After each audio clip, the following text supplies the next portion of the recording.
8 Practical Tips to Pass Your CCNA Certification Exam.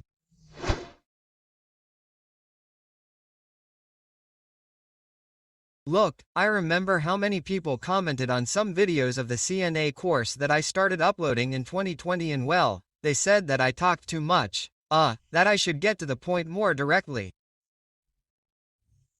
And the thing is that many people get upset when I explain, for example, how commands work, how protocols work, and the entire network design. But that is something fundamental for you to pass the CCNA exam. You must have theoretical knowledge based on network design and configurations and all the protocols and configurations that we do in switches and routers.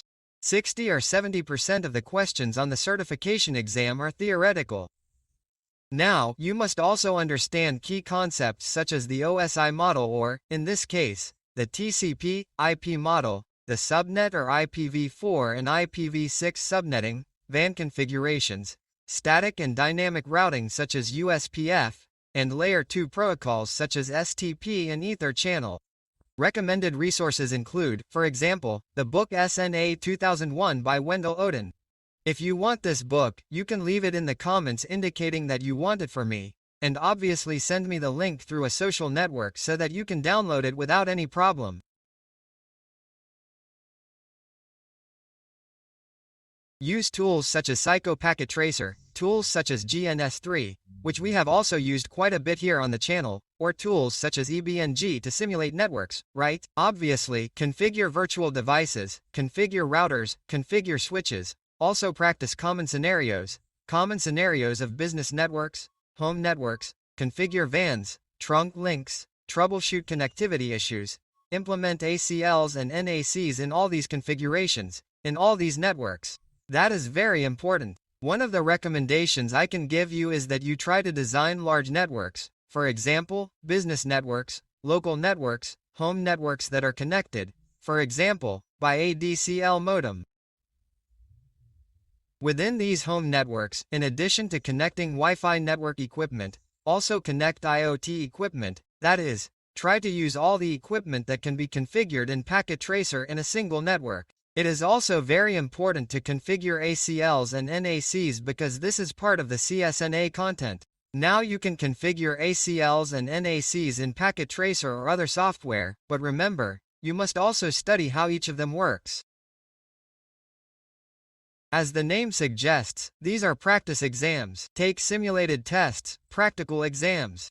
There are the Boston Shing exams and the Pearson Vue exams.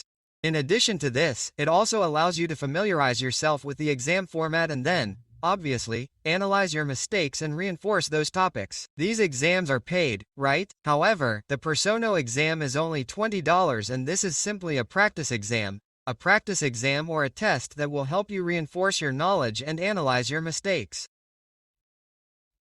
This is ideal if you can do it a few weeks before the CCNA exam.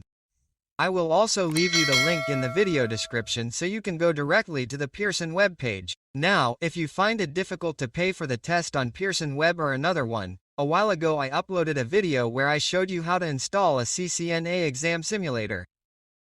You can find it in that tag or in the description. This is installed on Windows and there are 2 exam models. I hope this can also be useful to you. Now, what is the difference between this simulator and taking a test on Pearson Web, for example? Okay, the test is more up to date in this last one. Also remember that the CCNA exams include drag and drop questions and also some labs, mostly subnet labs.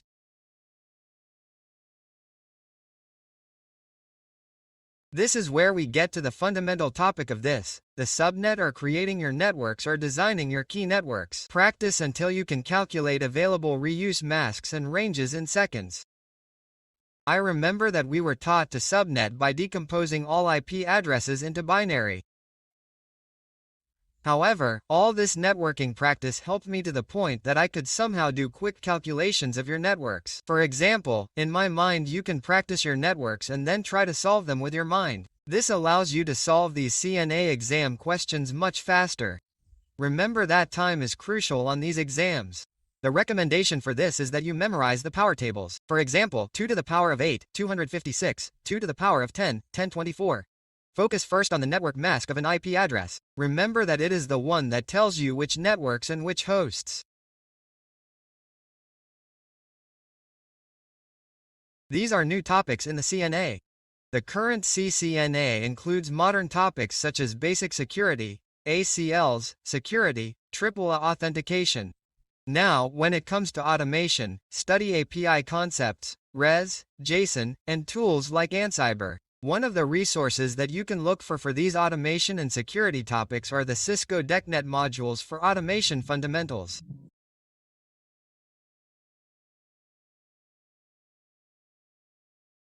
Memorize the essential commands such as show running config, show interface, the pin command, transfer router, configuration command for VAN, OSPH, among others. It is recommended that you create a study card or flashcard for the most used commands. Something very important that you need to know is that Cisco I/O commands are not learned the way we normally learn something. For example, by reading a book, right? When we read a book and learn something or study it, Cisco commands are learned by practicing. You have to practice the configurations a lot so that the commands stick with you. It doesn't matter what you configure, for example, they go at every moment, it doesn't matter. There are many people who, for example, configure trunk links. They configure them and then they have to do another lab and they don't configure trunk links and they go because they have already configured them, right? If you are making a network and you create, for example, a business network, and that business network, for example, has equipment connected in trunks, it has asterisk blandance and you are going to configure another business network, for example, that is connecting to the first business network. Do not do the following. Do not copy the devices so that the configuration is also copied to the other business network, right? You have to configure them. It doesn't matter if you set them up again, because that helps you a lot to keep the commands in mind and helps you practice. In other words, when you go to set up the equipment, you don't have to look for notebooks, but rather you simply have the commands right there in your mind.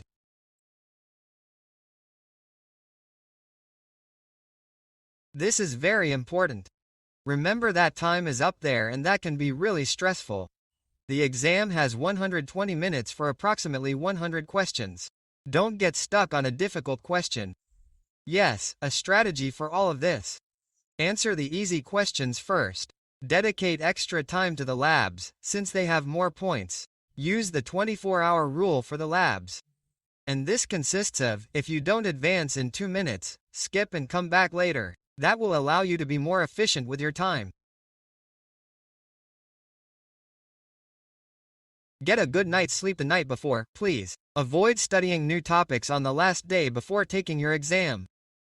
Many people, when they are going to take the exam, focus on studying other topics that have nothing to do with the exam, and that generates a certain type of confusion when it comes time to take your exam. So always remember to focus on your exam, and if you are going to do any type of review, well, do it, but with respect to the topic or topics that you are studying. That's all, friends. I hope that these 8 tips will be very useful to you and that you take them into account when preparing for and subsequently taking your Cisco CCNA exam. Remember, subscribe to the channel and I'll see you next time. What?